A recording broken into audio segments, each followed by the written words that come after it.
1658 இருந்து 1707 வரைக்கும் முகலாய பேரரசை ஆட்சி செஞ்சிட்டு இருந்த அவுரங்கசீப் அவரோட சாம்ராஜ்யத்தை விரிவுபடுத்த நினைச்சாரு.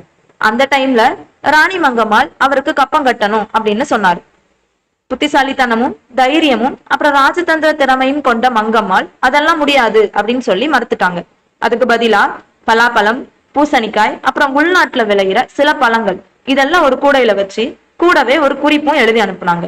அந்த குறிப்புல மதுரையின் பழங்கள் முகலாய பேரரசருக்கு அல்ல, அவற்றை காத்து போற்றக்கூடியவர்களுக்கானது. இந்த பழங்களை அனுபவிக்க விரும்பினால் எங்கள் நிலத்தை ஆக்கிரமிப்புக்காரர்களிடமிருந்து பாதுகாக்க வாருங்கள் அப்படின்னு எழுதியிருந்தது. இந்த குறிப்பை பார்த்து அவுரங்கசீப் ராணி மங்கம்மாளோட தைரியம் அப்புறம் துணிச்சலால ஈர்க்கப்பட்டார். மதுரையை தாக்க வேண்டாம் அப்படின்னு முடிவு பண்ணி ராணியோட கடிதத்துக்கு சமாதான ஒப்பந்தத்தையும் கொடுத்தாரு. இந்த சம்பவம் ராணி மங்கம்மாளோட ராஜதந்திர திறமை, துணிச்சல், அப்புறம் தன்னோட ராஜ்யத்தை பாதுகாக்க அவங்களுக்கு இருந்த அர்ப்பணிப்பு இதெல்லாம் காட்டுது. இது மாதிரி இன்ட்ரெஸ்டிங்கான விஷயங்களை தெரிஞ்சுக்க ப்ளீஸ் சப்ஸ்கிரைப். தேங்க்யூ.